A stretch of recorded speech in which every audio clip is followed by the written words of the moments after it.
সকাল থেকেই উত্তরা ছিল ব্যস্ত। স্কুলের সামনে অভিভাবকদের লাইন, স্কুল গেটের বাইরে দাঁড়িয়ে থাকা একজন মা, হাতে ছোট্ট কেকের বাক্স। মেয়ের জন্মদিন, তাই একটু আগে আসা।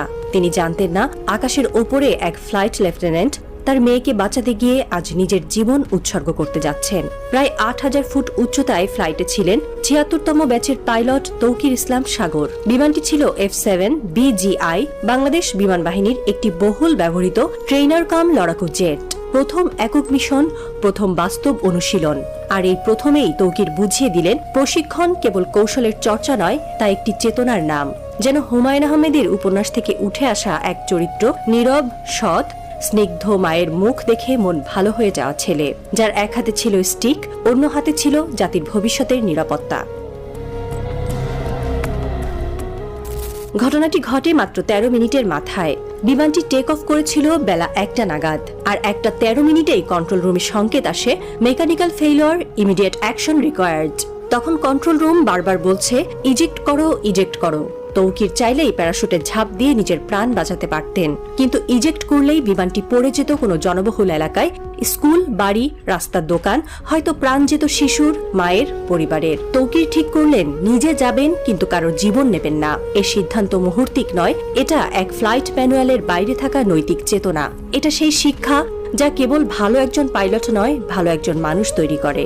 একজন সামরিক অফিসার যখন মৃত্যুর মুখোমুখি হন, তখনই তার আসল ব্যক্তিত্ব প্রকাশ পায়। তৌকির ছিলেন সেই কিশোর যে নায়ক হওয়ার স্বপ্ন দেখত না, যে চেয়েছিল দায়িত্ব পালনে নিঃশব্দ শ্রেষ্ঠত্ব। তিনি ছিলেন সেই সৈনিক যার ঈমান ছিল মাটির মানুষের প্রতি ভালোবাসায়।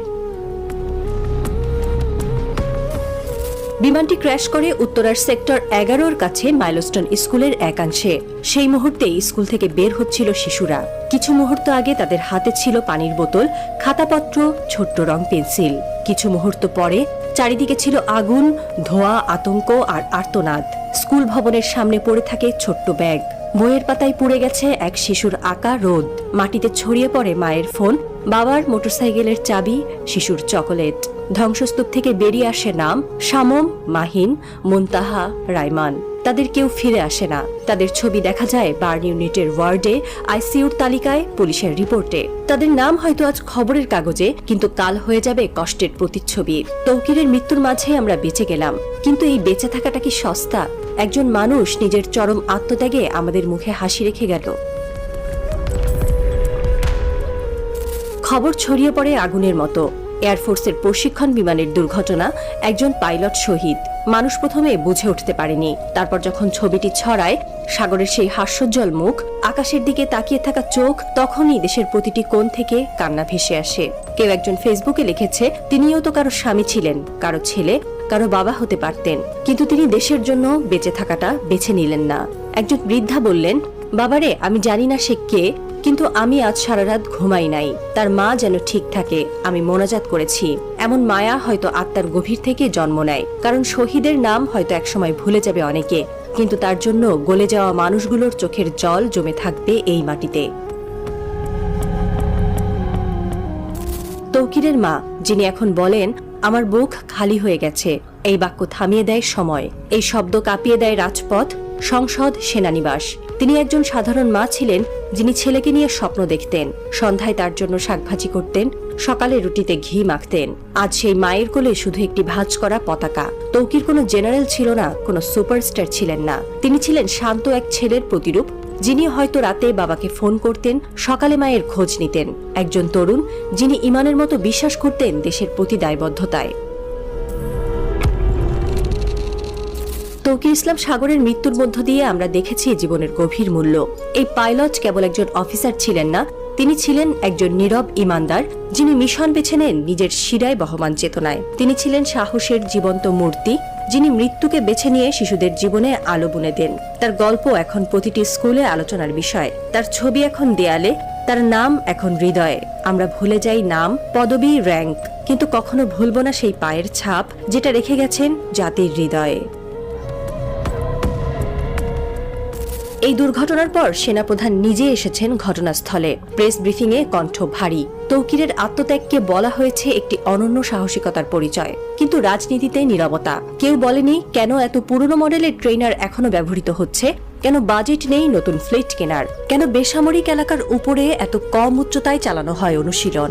এই নীরবতা এক একটা গুলি যা আহত করে কেবল তৌকিরের পরিবারকে নয়, পুরো জাতির আত্মাকে। প্রশ্ন উঠেছে, কেন এই বিমান আজ আকাশে উঠেছিল? কেন সিগন্যাল না থাকলেও বিমান ওড়ানো হয়? বিমান কি পুরনো ছিল? কনফিগারেশন কি ঠিক ছিল না? সামরিক সূত্রগুলো বলছে এটি ছিল একটি রুটিন মিশন, কিন্তু প্রতিটি জীবনে কি রুটিনে হারিয়ে যাওয়ার মতো? সামরিক বাজেটে যেখানে শত শত কোটি টাকা চলে যায় ভিজিবিলিটি প্রজেক্টে, সেখানেই কেন পাইলটের জন্য নিরাপদ জরুরি অবতরণ ব্যবস্থা নেই? একজন এয়ারফোর্স অবসরপ্রাপ্ত অফিসার বলেছেন, এই দুর্ঘটনা শুধু প্রযুক্তিগত নয়, এটা একটা সাংগঠনিক ব্যর্থতা। কিন্তু কেউ জবাব দিচ্ছে না, কেউ দায় নিচ্ছে না। শুধু একজন মা চোখের পাতা বন্ধ করে বলছেন, ও বলতো, দেশের আকাশে যদি কোনোদিন আর নামতে না পারি, আম্মু তুমি কেঁদো না। সন্ধ্যা নামে, কাঁসার থালার মতো ঢাকার আকাশ রক্তিম হয়ে ওঠে। মানুষ বাড়ি ফিরে যায়, নিউজ হেডলাইন বদলে যায়, কিন্তু কিছু মৃত্যু থাকে যা হেডলাইন হয় না, হয়ে যায় এক একটা দীর্ঘশ্বাস, এক একটা ইতিহাস। তৌকির ইসলাম সাগরের ছবি এখন দেশের বিভিন্ন স্কুল, কলেজ, অফিসে কেউ কেউ রাখে ডেস্কে, কেউ কেউ প্রার্থনা শেষে তার জন্য দোয়া করে। কিন্তু সবচেয়ে বেশি যা রাখে তা হলো স্মৃতি। ছোট্ট একটি ছেলেও হয়তো এখন থেকে বলতে শিখছে, আমি বড় হয়ে তৌকির স্যারের মতো পাইলট হব।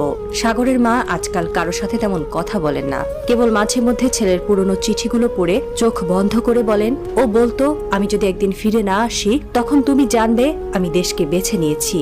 আজ আমি জানি তুই দেশকে ভালোবেসেছিলি। বইয়ের পাতায় তার নাম থাকবে কিনা জানি না, জাতীয় দিবসে কেউ ফুল দেবে কিনা জানি না, কিন্তু ইতিহাস যেটা লেখা হয় অদৃশ্য অশ্রু দিয়ে, সেটা বলবে একজন পাইলট ছিলেন। তিনি নিজের প্রাণ দিয়ে অন্যদের প্রাণ বাঁচানোর চেষ্টা করেছিলেন। তিনি ফিরে আসেননি, কিন্তু আমরা তার কাছ থেকে শিখে গেছি কাকে বলে ভালোবাসা আর কাকে বলে আত্মত্যাগ। রাতে শিশুরা ঘুমিয়ে পড়ে, কিন্তু এক মা ঘুমোতে পারেন না, কারণ তার মেয়ে আজ জন্মদিনে কেক খেতে পারেনি। আকাশে এখনো ঘুরে বেড়ায় এক পুড়ে যাওয়া বিমানের স্মৃতি, আর মাটির নিচে ঘুমিয়ে আছে এক পাইলট যার সাহসে আমরা আজও দাঁড়িয়ে আছি। সালাম তৌকির, আপনার সাহস আজ এক জাতির বিবেক, আপনার মৃত্যু আজ একটি প্রজন্মের জীবন্ত প্রতিজ্ঞা। আমরাও একদিন এমন দেশপ্রেমিক হব।